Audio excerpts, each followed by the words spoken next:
Doctor Ebin, തൃശ്ശൂരിൽ നിന്ന് വരുന്നു. വൈഫിൻ്റെ ഡെലിവറി പ്ലാൻ ചെയ്യാൻ വന്നപ്പോൾ നമുക്ക് എല്ലാവർക്കും ഉള്ള കൺസേൺ പോലെ ഇവിടെ ആയിരിക്കണം എന്ന് ഒരു പ്ലാൻ ഉണ്ടായിരുന്നു. നമ്മൾ രാജഗിരിയാണ് മനസ്സിൽ കണ്ടിരുന്നത്. കൺസൾട്ടേഷൻ നമ്മൾ ഡോക്ടർ അജിത കുമാരിനെയാണ് കാണിച്ചത്. കൺസൾട്ടേഷൻ ആണെങ്കിലും ഇപ്പം നമ്മുടെ നഴ്സിംഗ് കെയർ ഇതൊക്കെ ആണെങ്കിലും ഇറ്റ് വാസ് എക്സലൻറ്റ്. നമ്മൾ എക്സ്പെക്ട് ചെയ്ത ക്വാളിറ്റി തന്നെ നമുക്ക് രാജഗിരിയിൽ നിന്ന് കിട്ടി. പ്രഗ്നൻസിയുടെ സമയത്ത് ഡെലിവറി റൂമിൽ കൂടെ ചെല്ലാനും പറ്റിയത് ആക്ച്വലി ഒരു വലിയൊരു എക്സ്പീരിയൻസ് ആയിരുന്നു. അതേപോലെ തന്നെ അത് ഭയങ്കരമായിട്ട് ഒരു കംഫർട്ടബിൾ സിറ്റുവേഷൻ ആയിരുന്നു വൈഫിനും. പോസ്റ്റ് ഡെലിവറി കെയർ ആയാലും നമുക്ക് ഭയങ്കര സാറ്റിസ്ഫൈഡ് ആയിരുന്നു. നമുക്ക് നഴ്സിംഗ് കെയർ ആയാലും പിന്നെ അതുപോലെ തന്നെ ബ്രസ്റ്റ് ഫീഡിങ്ങിനായാലും നമുക്ക് ഭയങ്കരമായിട്ട് സഹായകമായിരുന്നു സ്റ്റാഫും നഴ്സസിൻ്റെ ഒരു കെയറും.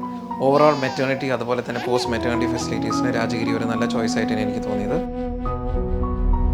പൊന്നേ നീ എൻ നെഞ്ചിൽ മഴവില്ലായി തീരണം, എന്നും എൻ്റെ ഉള്ളിൽ മണിമുത്തായി ചേരണം.